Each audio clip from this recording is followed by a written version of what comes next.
Okay, now log into pfSense. Okay, and you can see the dashboard from here, system information and name, user that you log in with, admin user, and system information. As you can see, version, release information, CPU type, and uptime, and information related to system usage like CPU usage, memory swap, and load average, and like that. So general information from here. First of all, from the menu, as you can see here, system, we have a couple of options. First of all, user manager. If you're going to add a user in pfSense from here, obviously you can add user. That's just a simple user and password, and any type of configuration like expiration date and other configurations. As you can see here, just save it. And obviously with this type of user, we can log into pfSense. Okay, and we can create groups from here. Okay, just to have a test from here, local. As you can see here, changing this setting may affect the local groups file, in which case reboot may be required for the changes. We should consider that to take effect. Okay, and group membership, imagine that we are going to create group test and group membership. From here, I'm going to have for instance members like this. Okay, and then save it. Okay, the settings from here, by default we have the configuration, as you can see here, like session timeout. If you're going to have configuration for that, okay, you can change the configuration. And authentication server, by default local database, that we have user manager here. And authentication server from here, right now we have just local database, as you can see here, but we can add another type of authentication from here, as you can see here, LDAP and radius configuration. Okay, and if you're going to have radius configuration, the protocol, you should choose the protocol and host IP address related to radius server and shared secret like this, and the port number by default 1812 and 1813, as you can see. But if you change the radius server port number to another port number for any reason, security or whatever, you can have the configuration here and authentication timeouts. And what is important here is that if you're going to have radius configuration, just you should consider that from WAN interface and LAN interface, we can have the configuration, as you can see here. But what is important is that you're configuring radius with the NAS IP address, and what is important is that consider that on which interface you're going to have connectivity with your radius server. Mostly on local area network, we have a radius server, virtual machine, and like that. Okay, so you can choose this interface and configure NAS IP address, for instance the IP address of your pfSense, as you can see here, and just save it.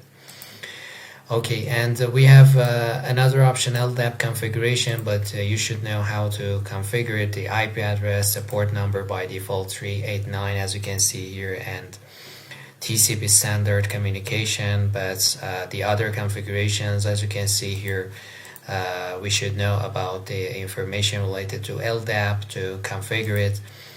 And as you can see here, Open LDAP or Microsoft Active Directory, okay, it can support, as you can see from here, and rest of the configuration that we have.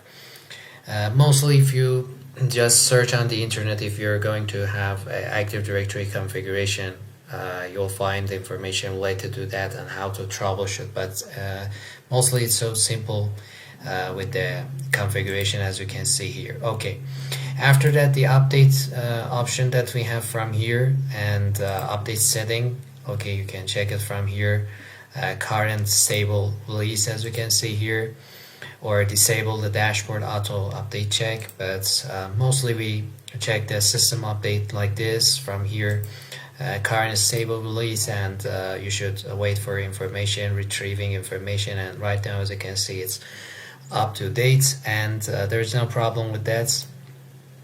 Another important thing, we have setup wizard, but we are going to configure manually from here and without any wizard or like that. Okay, so we don't need that, and by default the routing, you can check all information related to routing and this pfSense from here. And we can see the gateways. Right now we have IP address based on DHCP and wide area network interface, as you can see here. And the gateway IP address, if you're going to check, you can see, and obviously you can change it. For instance, default gateway, if you're going to have default gateway and just based on automatic configuration, okay, you can change it from here for IPv4 and v6 and save the configuration and apply it. Any type of change you have on your pfSense, okay, if you change, imagine that you're going to change anything from here, okay, if you save the configuration, you should apply changes. Okay, it's so important to consider that, and I'm sure that you know that. But if you're going to have static routes from here, we can create static routes. So simple, just add the destination network, as you can see here. Okay, and gateway. Okay, if you're going to have configuration on WAN interface to send traffic for destination network from here, you can have the configuration and description for that. Okay, right now we have no configuration for routing, but it's so simple to configure it. And another option that we have, system register.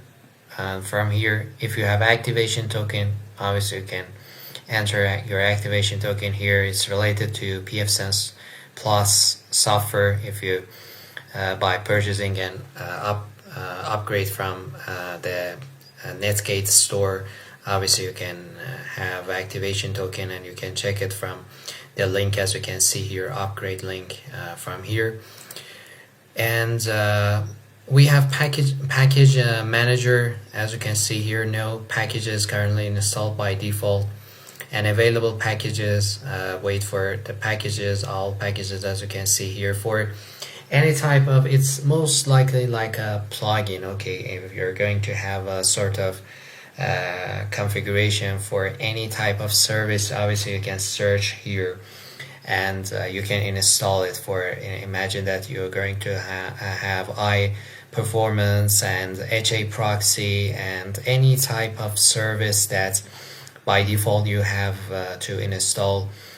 By default you have no configuration for that, no package for that, but you can obviously get the package from here, as you can see here, and install it. Okay, but like NRP, as you can see here, for NAG use, if you're going to monitor node exporter, as you can see here, for Prometheus exporter for machine metrics. Okay, and SNMP and other type of I should say package manager packages that you have from here, package manager, you can install it. Okay, right now we can check high availability from here. We have a couple of options for high availability. If you have another pfSense, you can have the configuration on another one, and I'm going to show you. And as you can see here, we have pfSense. Okay, and I just installed another pfSense. Okay, pfSense 2, to show you high availability from here, which is important too. And with web interface, as you can see here, another IP address for pfSense 2. I just changed the IP address to 1.2. If you don't know how to change the configuration from here, pfSense, okay, you have the interfaces, as you can see here, wide area network and local area network. If you just click on local area network from here, obviously you will find the configuration for that, like this, to enable interface and static IP address. And as you can see here, the configuration for MTU and MSS, and what is important here, IP address, you can change it from here, and prefix for that, okay, you can change it from here. And just to show you that high availability works, I have another pfSense here, as you can see here with the IP address 1 2. Okay, and if you're going to have all configurations, synchronization settings with one pfSense and another pfSense, you have pfSense 1 and another virtual machine, okay, as a backup pfSense 2. You can have a sort of synchronization for all configuration that you make in this virtual machine pfSense 1, okay. Any type of configuration, as you can see with the configuration, high availability configuration, we can have replication and synchronization with another pfSense. So from here, let me show you first. Imagine that on pfSense 2 I'm going to check user manager, and you can see by default we have no configuration and no user and nothing. And from here I'm going to have high availability like configuration, synchronization, and the IP address. I'm going to have the configuration synchronization with this IP address pfSense 2, as you can see here, and remote system username. Okay, if you have a user, obviously it's better to configure a user, but right now admin and the password on the other side, I'm just going to configure it, and from here you can synchronize admin password, but you should know what you are exactly going to do. Okay, and but what is important here, we have a couple of options for instance, user manager, users and groups, authentication, certificate, firewall rules, which are very important, schedules, and NAT configuration, IPsec configuration, and as you can see here, VPN and DHCP configuration, and static routes, and any type of configuration for traffic shaper and DNS and like that. If you save the configuration from here, you can see that okay, we have this IP address, but what is very important here is that to choose to synchronize on the LAN interface, okay, because we have connectivity from LAN interface with two pfSense that we have. Okay, so just save the configuration, and from here okay, done without any problem. And just on another pfSense, if you just refresh, you will see that yes, I have right now the synchronization happens and replication. And if you create any type of configuration, okay, any type of configuration, a user, any type of user group and like that, okay, you will see on the other side, okay, like this group and anything. What is very important, except user, we have obviously configurations for firewall configurations. Okay, I will show you how to configure it, but when you have configurations on just one pfSense, you will have all configurations on another pfSense as a backup firewall. Okay, it's so important to consider that. So high availability is one of the important options that we have here. And advanced configuration from here, as you can see here, by default web configurator, we have HTTPS by default, SSL, TLS communication to have a secure communication, because this is a management web interface. It's so important to have security. And as you can see, by default we have some configurations for TCP ports. If you're going to change it, max processes, and other configurations for HTS. And you can see that from here, if you're going to enable secure shell, okay, and change the port number and login protection, as you can see from here, if you're going to change anything, just advanced configuration from here, you can change the configuration for web configurator and admin access. And another configuration for firewall, by default, as you can see here, we have the configuration for firewall optimization right now normal, and we may have different configuration, I will tell you. And as you can see here, firewall table entries, the configuration for that, by default we have some configurations to disable packet filtering or static route filtering, bypass firewall rules for traffic and the same interface, and any type of configuration, advanced configuration, if you're going to have and pfSense for NAT configuration. And as you can see here, the timeouts, which are by default, that numbers as you can see here for TCP, established, closing, and imagine that's UDP traffic. When you have okay, it's very important to check the timeouts, but if you're going to change the defaults for any reason, ICMP, UDP, TCP timers, and anything, you can change it from here and just save it and apply it. And from networking side, if you check, you can have obviously different services. What is very important here, if you're going to use DHCP service, we have a couple of options. This option, as you can see here, the first option, you should choose the first option and save for DHCP service. And obviously for DHCP version 6, we have a couple of options to allow IPv6, as you can see here, for IPv6 traffic, okay, and tunneling, as you can see here, to enable it, and segmentation, hardware segmentation, and more advanced configurations related to networking. And for any reason, if you're using proxy, the URL, port number, username, and password, you can configure from here. In some scenarios, maybe we have no direct internet access, and we are going to configure proxy for this pfSense firewall that we have. So you can configure from this side, from the menu, as you can see here. Okay, we have a couple of options. And PHP settings, as you can see, the web page, the web interface, as you can see, based on PHP, and obviously you can have some configuration for PHP memory limits, and like that, you can change it from here.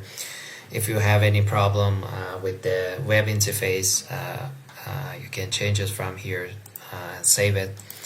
And some configurations related to system tunables configurations, as you can see here, there are a lot of configuration by default. Mostly we don't change anything, but in some scenarios and some if you have any type of problem with a specific protocol, if you're going to change the default value from here, obviously you can change it.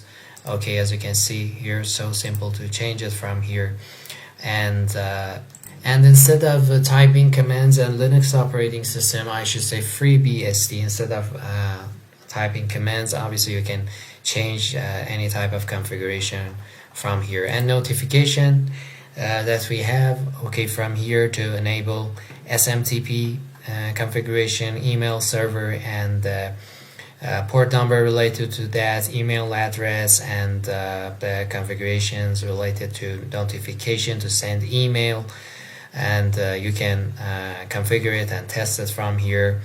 And obviously, if you are going to have some sort of configuration on Telegram to get notifications on a chat ID and API key, you can have the configuration too, and other type of configuration on Slack, and as you can see here, some different services.